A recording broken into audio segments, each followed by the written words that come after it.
Karine Vergnol sur BFM Business.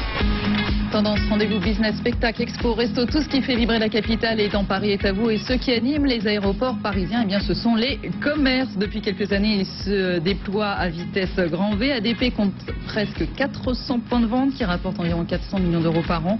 Qu'est-ce qui fait courir les enseignes dans les aéroports parisiens? C'est ce que nous allons voir avec Mathieu Daubert. Bonjour. Bonjour. Vous êtes le directeur des commerces d'aéroports de Paris. Philippe Ménesplier, bonjour. Bonjour. Vous êtes associé du cabinet de conseil Kurt Salmon qui a beaucoup étudié justement ces enseignes et ces déploiements de commerce dans les aéroports. Geoffroy d'Anglejean, bonjour. Bonjour.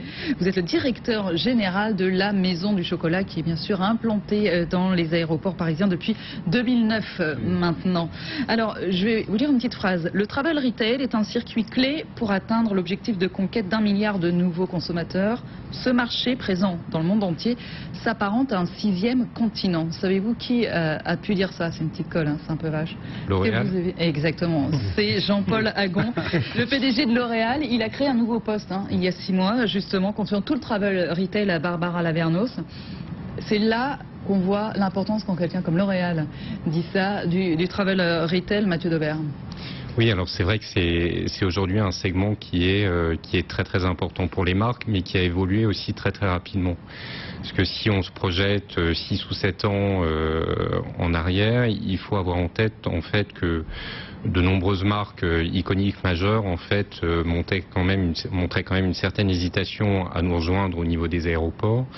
Alors qu'aujourd'hui, toutes ces marques iconiques, notamment dans l'univers de la mode, de la beauté, de la gastronomie, etc., sont quasiment présentes. Et c'est vrai que ça a été très certainement le levier principal, ou en tout cas un des leviers principaux de notre forte croissance de chiffre d'affaires. Et si en fait on a réalisé vraiment cette mutation, c'est pour plusieurs raisons. Je crois que la première raison, c'est qu'on a une clientèle qui est assez exceptionnelle au niveau des aéroports. On a une clientèle qui est très internationale. Enfin, aujourd'hui, on fait à peu près 60% de notre chiffre d'affaires avec une clientèle étrangère, ce qui est une ouverture au monde absolument exceptionnelle et qu'on retrouve nulle part ailleurs dans Paris. On a une clientèle qui est assez équilibrée finalement entre les hommes et les femmes, ce qui est vraiment une spécificité de l'aéroport, parce que si on regarde des secteurs de centre-ville comme les centres commerciaux, les grands magasins, etc., on a quand même une clientèle très majoritairement masculine, et puis féminine, pardon. Et puis on a une clientèle également qui a un temps disponible fort, qui est à la recherche de plaisir, d'émotion, etc. Donc qui est vraiment en attente pour pouvoir vivre une expérience de shopping en aéroport. Ceci dit, Philippe Ménesplier, c'est même les hommes qui achètent davantage, je crois, en aéroport. En effet, les hommes achètent à peu près 20% en centre-ville, contre 52% en aéroport. Qu'est-ce qui s'est passé? C'est parce que vous disiez ça a été très vite, et c'est vraiment de ces dernières années, 5-6 ans en arrière, ça s'est développé chez ADP, mais pas seulement. Qu'est-ce qui a fait que les enseignes, je vous poserai également la question après à la Maison du Chocolat, qu'est-ce qui a fait que les enseignes, et notamment les maisons de luxe d'ailleurs, en ont fait leur nouveau champ de bataille? Alors, je pense que ce qui est important de regarder, c'est les assortiments en magasin. Quand vous prenez notamment les boutiques aujourd'hui à un aéroport de Paris, vous retrouvez un assortiment beaucoup plus large, notamment dans le vêtement. L'homme peut y retrouver un costume, peut y retrouver une cravate, peut y retrouver une chemise. Moment en plus des temps d'attente dans lequel il peut venir acheter, ça c'est facilement, contrairement à la femme qui ira plus spontanément dans les différentes boutiques en centre-ville, faire ses choix et autres.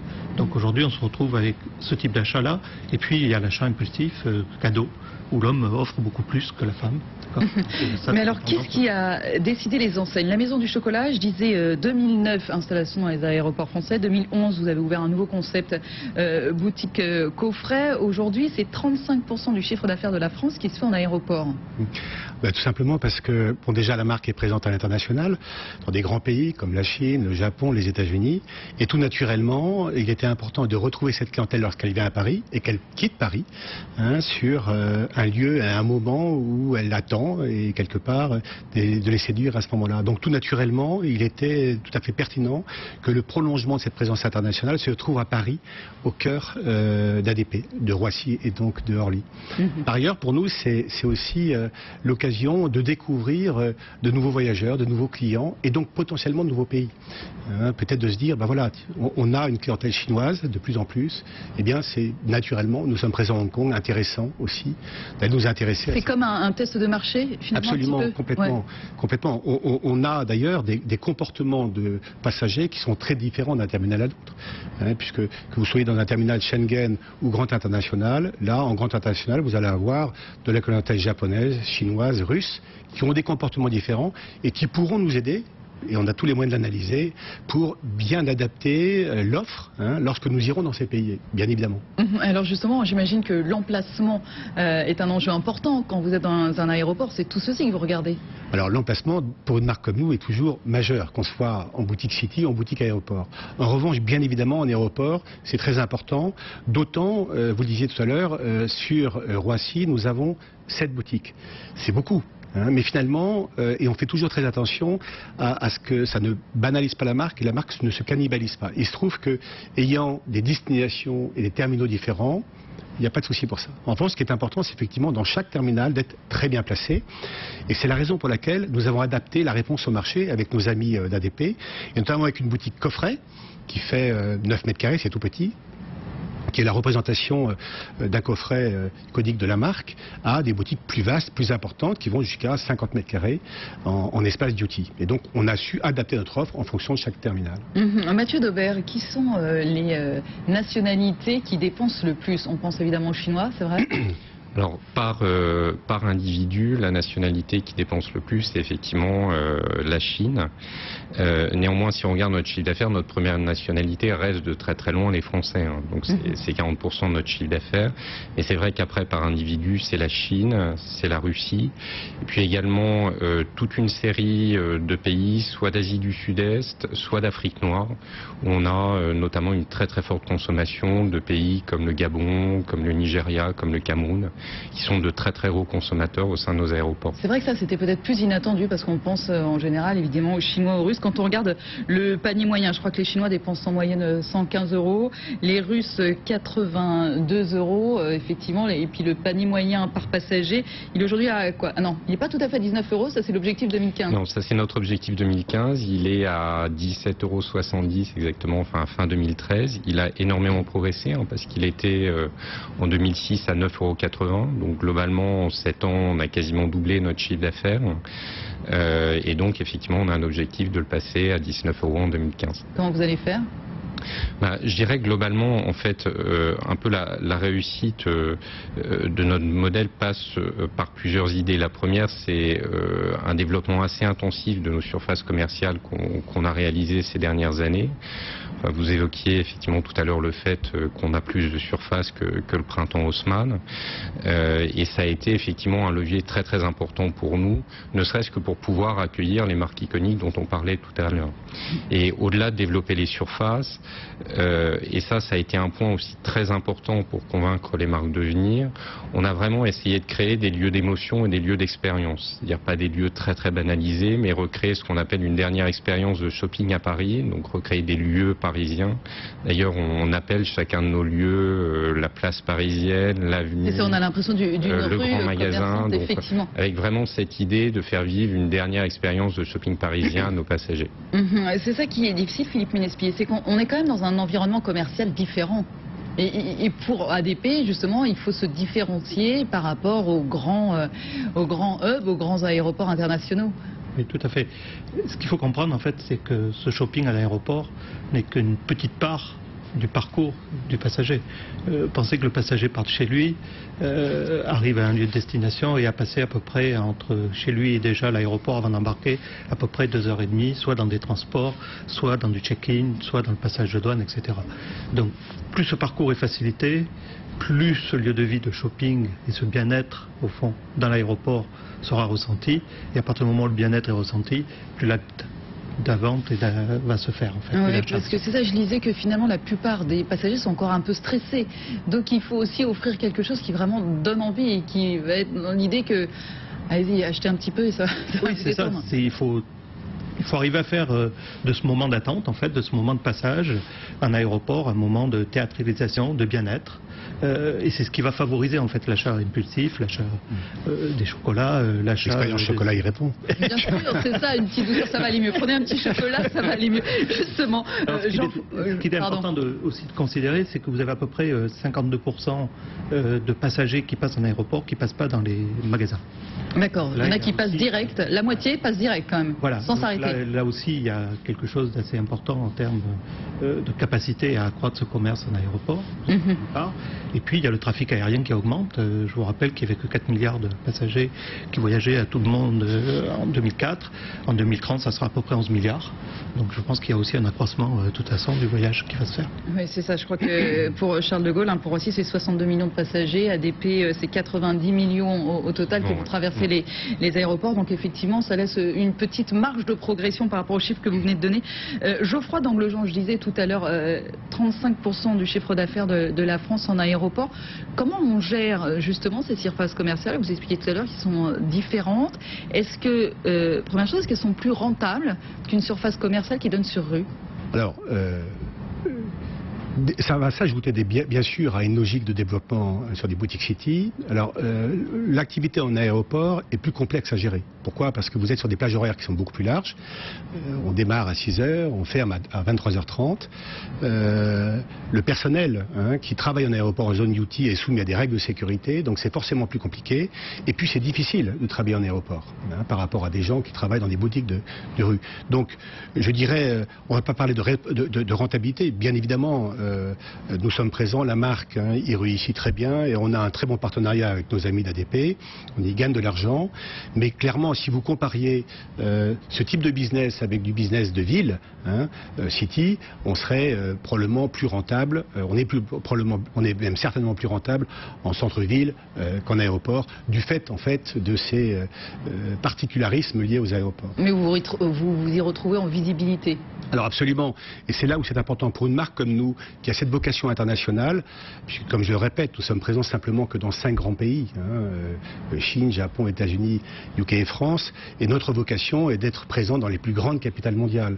Donc le fait d'avoir cette visibilité en aéroport, pour nous, est précurseur en fait des futures implantations que nous aurons, parce que notre vocation est effectivement d'aller dans les plus grandes capitales mondiales. Donc tout logiquement, je dirais, nous sommes intéressés par la clientèle d'Amérique du Sud. Le Brésil, nous sommes intéressés par la clientèle russe qui apprend à nous connaître dans les aéroports. Et quand on ira à Moscou, tout naturellement, déjà on aura un fonds de clients qui nous auront, qui auront déjà dégusté et connu la marque. En parlant de rentabilité, justement, Mathieu Daubert, les loyers sont indexés sur les ventes des boutiques? Oui, en fait, on a des loyers qui sont purement variables, donc qui sont en fonction du chiffre d'affaires en fait qu'on réalise. Et ce qui pour nous est extrêmement important, parce que c'est un moyen d'aligner en fait tout le monde sur cette même objectif de développement de chiffre d'affaires, qui devient du coup totalement clé aussi bien pour nous que pour les différentes marques qui sont partenaires chez nous. Donc je disais à peu près 400 millions d'euros par an, ça progresse plus vite que le chiffre d'affaires global. Alors développement en surface, sauf qu'à un moment donné quand même on ne peut pas pousser les murs en aéroport, d'autant que les boutiques, notamment les boutiques de luxe, elles veulent de moins en moins de corners, elles veulent de véritables boutiques, du coup que ça ressemble vraiment, que ce soit de belles vitrines. Je pense à Hermès, à Chanel qui va encore en ouvrir une. Comment vous gérez ça? Est-ce que vous refusez certaines enseignes? Comment ça se négocie tout ça? En fait, alors déjà pour répondre à la première question, on a encore des marges de manœuvre en termes de développement surfacique. On est en train de réfléchir aux investissements qu'on va faire dans les prochaines années et on a effectivement une ambition encore de développer assez sensiblement nos surfaces, mais c'est vrai qu'au fur et à mesure ça va devenir un peu plus compliqué. Donc il faut qu'on mette en place de nouveaux leviers pour continuer à progresser. Donc on a l'optimisation de notre portefeuille de marques, on est en train d'enrichir année après année. 1 millier de marques aujourd'hui? Oui, à peu près 1 millier de marques. On est en train de travailler fortement sur le renforcement du partenariat avec les marques. Donc le premier enjeu, c'était déjà qu'elles acceptent de nous rejoindre. Après, on a un deuxième enjeu qui est de les développer au sein de nos aérogares. Donc ce que disait Geoffroy tout à l'heure, on a effectivement sensiblement développé le nombre de magasins. Et après, je dirais que il faut qu'on aille encore plus loin dans le développement de cette relation. Et aujourd'hui, on commence à travailler avec des projets qui sont assez nouveaux avec les marques. Probablement lié au fait que l'aéroport devient aussi un vrai lieu de laboratoire pour les marques, sur des nouveaux produits, des lancements. Assez régulièrement aujourd'hui on fait des lancements en exclusivité de parfum. On l'a fait pour le parfum Invictus par exemple de Paco Rabanne. On a fait un lancement avec le nouveau parfum de Repetto. On a organisé un mini ballet de l'Opéra de Paris au sein de nos aérogares qui a été une expérience formidable pour nos passagers. Et au-delà de ce lancement produit, maintenant on est aussi dans la création de nouveaux concepts qui en fait au lieu d'être testés au centre-ville, ce qui se faisait traditionnellement par le passé, maintenant sont testés en aéroport. Effectivement, ça devient un véritable lieu événementiel. Qu'est-ce qui se vend le mieux, Philippe Menespillet? On parlait de gastronomie, bien sûr, on se dit, ça c'est le plus simple. Qu'est-ce qui se vend le mieux en aéroport, si on regarde par secteur? Si on regarde les statistiques, j'ai un aéroport de Paris pour l'attester, c'est avant tout la maroquinerie, tout ce qui est parfum, et puis après l'alimentaire, en fait, pour une partie. Ce qui est aussi important, je pense, à souligner, c'est que l'aéroport, c'est un lieu de bien-être demain. C'est ça. Et ce point de bien-être, on va y rechercher aussi des achats de services. On parle beaucoup d'achats de cosmétos, de chocolat et autres, mais aussi le passager recherche du service. Donc on voit un certain nombre d'aéroports, notamment de grands hubs, développer énormément de services. On pourrait très bien imaginer, comme certains l'imaginent aujourd'hui, d'avoir un mini Euro Disney au sein de l'aéroport, notamment sur les zones duty-free pour les temps d'attente pour les enfants. Donc les enfants vont acheter leur... Oui, effectivement, la société de loisirs, mais je voyais aussi les systèmes click and drop. On commande sur Internet juste avant de partir, on récupère à l'aéroport, ça existe déjà aussi. Ça, c'est une expérimentation. C'est même aujourd'hui en mouvement dans un certain nombre de laboratoires aujourd'hui aux États-Unis, avec des gens comme Amazon qui s'intéressent énormément à ça. L'important, ça serait de pouvoir commander directement dans le taxi pendant son voyage à l'aéroport. Ça serait pouvoir de commander directement depuis dans l'avion avec l'intensification d'Internet dans l'avion et en fait de récupérer dans des consignes sous douane, soit à l'arrivée, soit au départ, la marchandise. Ça permettrait en même temps de passer le cap réglementaire du duty free à l'arrivée qui est interdit en Europe. Geoffroy d'Anglejean, qu'est-ce que ça vous a appris ou qu'est-ce que ça vous apprend au jour le jour? Qu'est-ce que vous avez transformé sur votre manière de commercialiser vos chocolats ou sur l'offre que vous proposiez, cette vente en aéroport? Alors, par rapport à l'offre classique de la maison du chocolat, on n'a pas beaucoup adapté pour les aéroports parce que finalement on retrouve les mêmes clients. Voilà. En revanche, c'est plus sur l'expérience client qu'il a fallu effectivement s'adapter. Pourquoi? Parce que selon les terminaux dans lesquels vous êtes, les passagers sont plus ou moins stressés, pressés, et donc quelque part il va falloir adapter son service pour servir vite et bien, voire rentrer dans une relation client, conseiller, parce qu'on a plus de temps en zone grande internationale qu'en zone Schengen, où là on sent que même si les gens ont 3/4 d'heure devant eux, ils sont pressés, ils sont stressés. Donc en fait, ce que ça nous a appris, c'est vraiment dans le comportement de nos collaborateurs, à savoir nous adapter en fonction des passagers qu'ils ont en face d'eux, bien sûr de la typologie et des pays. On ne s'adresse pas de la même façon à un client japonais, à un client chinois, à un client russe ou à un client américain. Et ceci développe finalement notre culture de l'expérience client et on se sert de cette expérience aéroport aussi pour alimenter nos boutiques parisiennes, voire nos boutiques étrangères. Et après il y a des petites formations, allez, hop, tu vas te former à l'aéroport et après tu reviens en boutique. C'est plus compliqué, alors effectivement c'est une très bonne idée, mais c'est plus compliqué parce que pour pouvoir travailler en aéroport, il faut être badgé, c'est-à-dire qu'il faut avoir une autorisation de police et qui fait que c'est plus complexe. Bon, maintenant, il faut savoir que chez nous, pour pouvoir faciliter ces échanges, une partie de notre personnel en boutique City est badgé et peut ainsi faire des expériences en aéroport et ainsi, je dirais, partager ces éléments de culture d'expérience client.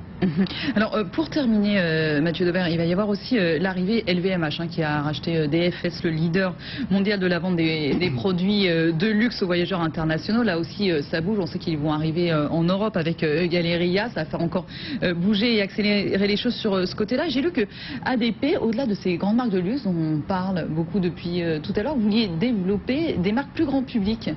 Pourquoi un petit peu ce changement de braquet? En fait, je dirais que c'est pas fondamentalement un changement. C'est-à-dire qu'on a une clientèle dans l'aéroport qui est extrêmement variée. Et autant on a toute une partie de nos passagers qui effectivement sont vraiment en attente de pouvoir trouver des marques iconiques françaises, de la gastronomie, de la beauté, de la mode, etc. Autant on a aussi d'autres passagers qui sont en recherche d'autres concepts, etc. Et donc notre enjeu finalement, c'est que chacun de nos passagers puisse éprouver un moment d'émotion et de plaisir à l'aéroport et donc d'arriver à diversifier. Du prêt-à-porter à Orly. Alors, on l'a commencé déjà de manière assez historique, hein, parce que sur quasiment toutes nos familles de produits, on essaye d'avoir les gammes les plus larges possibles. Donc, sur la beauté, on va de Bourjois, L'Oréal Paris jusqu'à Chanel et Dior. Sur le vin, on a des vins à moins de 10 € et des grands crus à 32 000. Et effectivement, ce qu'on est en train de... arriver ? Pardon ? Quelles enseignes vont arriver ? Donc, ce qu'on est en train de travailler, c'est effectivement une logique de monomarque sur une logique, sur des marques plus mass market. Donc, on a ouvert la semaine dernière un concept, alors qui lui est une nouveauté en France, hein, donc qui est le concept MMM Store, donc qui est une déclinaison parisienne en fait du concept qui existe déjà à New York et à Londres, qui là à Paris a choisi de s'implanter en aéroport pour la première fois, donc qui est vraiment le monde là, on est sur la M&M's, gourmandise. Et donc les prochaines rapidement parce qu'on doit terminer. Après donc on travaille actuellement sur l'arrivée effectivement d'enseignes de mode accessibles à Orly Ouest, mais je peux pas encore vous dire. Ça sera Mango, H&M ou Zara par exemple. Voilà, merci beaucoup à vous Mathieu Daubert, directeur des commerces aéroports de Paris, Philippe Ménespi, associé du cabinet de conseil Kurt Salmon et Geoffroy Danglejean, directeur général de la Maison du Chocolat. Merci beaucoup à tous les trois. Restez avec nous dans un instant, un nouveau journal sur BFM Business.